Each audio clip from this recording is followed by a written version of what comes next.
I got one! Right, let me just go back a little bit for you and give you my very quick potted history as a gamer. I'm 44 years old. I was born in 1980. I go right back to the ZX Spectrum. That was my first ever computer games console. Was it even a console? Whatever it was, that was my first thing. I used to sit there and wait for games to load on tape. Then I went to things like the Master System. I had an Amiga. I was a huge Amiga fan. Also, still got it.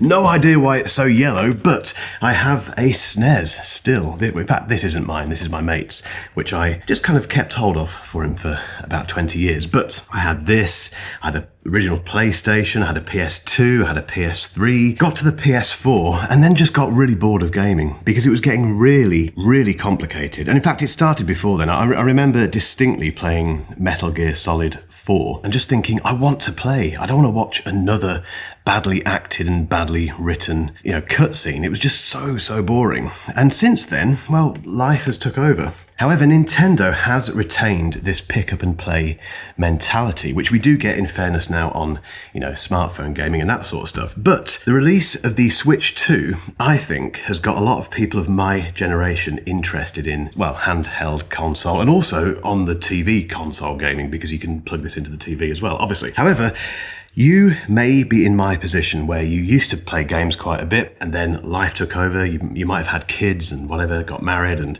things get in the way, don't they? Business, all that sort of stuff. But you might be tempted by this. So, after 2 weeks of playing it, I've got things that I like about it, things that I don't like about it, and the reason I think this matters in 2025. And by the way, this video isn't sponsored, but I am fueled by Gaggia coffee. I have an expensive machine of theirs in the studio, a less expensive version in the kitchen. They do have even cheaper versions on their website, but they make wonderful Italian coffee machines.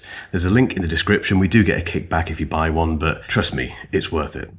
Okay, in terms of the setup that I've gone for, I went for the Mario Kart World bundle because it just gave me everything I needed, including a game to start playing. It was expensive, but I'll come on to the pricing a bit later. I did get myself a very cheap but very good carry case. We'll put links to all of this stuff in the description, by the way, guys. But this basically holds the console very securely in there. Nice lining in there, and also you can put your games in there if you want and other bits and pieces. And Spigen very kindly sent me a few things actually, but they sent me the screen protector, which is brilliant. I will put a link to another cheaper screen protector in the description just to give you a choice basically, but Spigen do make very nice things. And they also gave me, I've not used this yet by the way, a rugged armor case thing and something else, which we will put links to down below. That is my setup. Well, let's get into what I love about this thing first. I should caveat this review by saying that I've never owned a Switch, by the way. I have played them, obviously. My nephew has one and he gives me about 10 minutes on it before demanding it back. So my experience of being a Switch owner is non-existent. However, now that I've got the Switch 2, I feel like I've been missing out. I feel like I've wasted some years not owning a Switch, basically. Firstly, the hardware is really, really nice. So is it surprising? No, it's not, is it? Nintendo have always made lovely things. The fact that this still works, and it does, kind of says everything. But bearing in mind that these Switch 2 consoles are going to be chucked around quite a bit by kids, I'm very careful with my stuff, obviously, but they need to be well built, and it does feel like that. The only thing that feels like it could potentially have some issues, I don't know, it's that kickstand that's built into it. But I trust Nintendo with this. I'm sure it's absolutely fine. What I love is the Joy-Con 2 controllers. So if you don't know, you can remove those and you can use them like that if you want to, or you can attach them to the little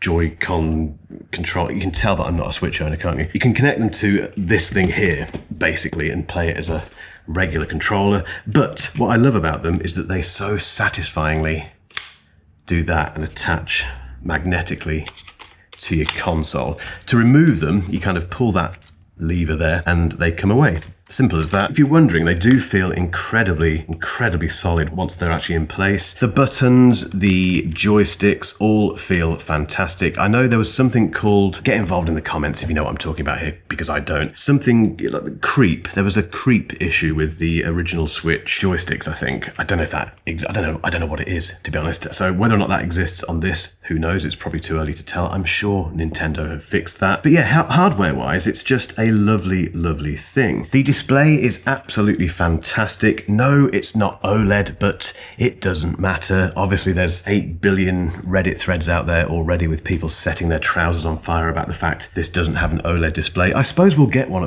at some point. I'm sure Nintendo has that planned. That's what they did with the previous generation. But I'm fairly confident in saying that 99% of the people who buy this won't care. They won't even know what an OLED screen is, or it just doesn't matter. And even the people who do think they care about it, trust me, when you get one of these and you start playing Mario Kart World or whatever, you're just going to forget about that because it doesn't matter. The haptics deserve special mention as well. That's not something I was expecting. This is a classic example of someone who hasn't had a Switch before, but they are very, very gentle and precise when they need to be, but also they can really kind of shake your hands when something big happens on the display. It completely adds to that immersive feeling of playing these games, and it really draws you in. And I think the combination of those haptics and that big display, obviously this is a bigger display than the previous Switch, and because of that it does draw you in. It's very encompassing. It's just a very immersive gaming experience. And the key thing, and the thing that I love the most about this Switch 2 is the fact that you can just pick it up and play. The operating system, for instance,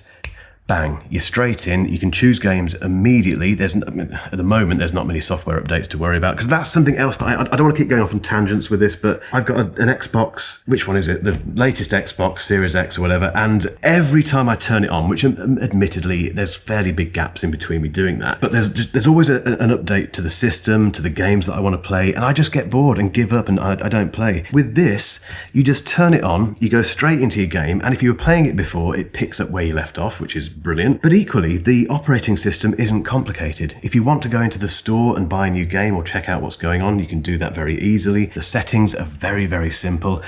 It's just designed to pick up and play. And when you're a 44-year-old dad running a business and life is hectic and all the rest of it, that's all I want. In terms of the games, like I mentioned, I've got the Mario Kart World bundle here. So that is the first game I played on the Switch 2, and it's so much fun. I remember playing Mario Kart on this, obviously, and later generations of it, but this one has done that brilliant thing that Nintendo is so good at doing this, where they retain that playability and what we loved about it 20 years ago, but they've modernized it. The races are bigger, more involved. There's other things that you can do. There's lots of little secret things you can find, secret routes and stuff, but it retains the essence of Mario Kart, which is just having an absolute blast. I've not done the multiplayer stuff. I've literally just done the kind of campaign, whatever it's called, the 150cc thing, and it's just joyous. I also bought Zelda Breath of the Wild, which isn't a Switch 2 title. This is an old game, technically, but they've updated it for the Switch 2, so it's got slightly better graphics and it runs a much higher consistent frame rate than before. I think that's the main difference, really. It's beautiful, and also, again, it reminds me of playing Zelda many, many, many years ago and absolutely loving it. I've not played it a huge amount, but I've got far enough into it to know that this is going to be something that I keep playing. And again, that's the key thing here. I want to keep playing it. Whereas modern games on consoles like the Xbox and the PS5, I get bored of quite quickly because they're so complicated. This morning I bought Fast Fusion, which is a Switch 2 game, and it's quite a cheap one actually. It was only 13 quid, which, well, I'll come on to the pricing stuff in a bit, but that is, trust me, quite cheap for a game on this console, and it's brilliant. It reminds me of Wipeout. It is basically Wipeout, I think, just modernized and what have you. Again, pick up and play and wonderful. The Welcome Tour, which isn't a game, but it is kind of a game. People have picked fun at this because it costs 8 quid and it's basically a tutorial about how to use the Switch 2. But actually, I read a review of it, which is weird in itself, but that review said it's actually worth the money because it does give you that overview of what the Switch 2 can do, and it does it in that classic enjoyable Nintendo way insofar as it becomes a game. It's just fun to play. So I count that as a game that I've played as well. I've also bought Super Mario Odyssey, which is about 7 years old and hasn't been updated for the Switch 2, but I can't wait to play. You'll see some footage of me playing this now, but that's after I film this basically, so I can't wait to dig into that. The other thing to bear in mind is that you can attach this to a TV. At the time of filming, I've not done that yet. I've only been playing it on this, which I think says something about the Switch 2. I've not felt the need to connect it to the TV, but I do think I need to show you that. Okay, I've tried it on the big screen and it's amazing. I think I had this weird kind of, bear with me, this idea that it would be like blowing up a SNES onto a big TV like that, i.e. horrendous. I don't know why I thought that. The graphics, the frame rate, everything translates fantastically, even onto a 98-inch TV. Look, I'm new to the Switch, okay? I know this isn't unusual. People have had this for years, but I'm a noob. Give me a break. I'm excited. I love this already. Oh, by the way, I shoot these videos at 24 frames a second, which is why that looks a bit slower than it is. It does run at 60 frames per second in 4K, which is very nice. It's very smooth. You just won't see that on this video because I shoot in 24. It doesn't matter. It's there. Trust me, it works. I haven't tried anything else with the Switch 2, but I think the essence of it is just this. It's this little gaming machine that a 44-year-old dad can play without any kind of hurdles to jump over and updates to wade through. It's wonderful. However, it's not perfect. The price.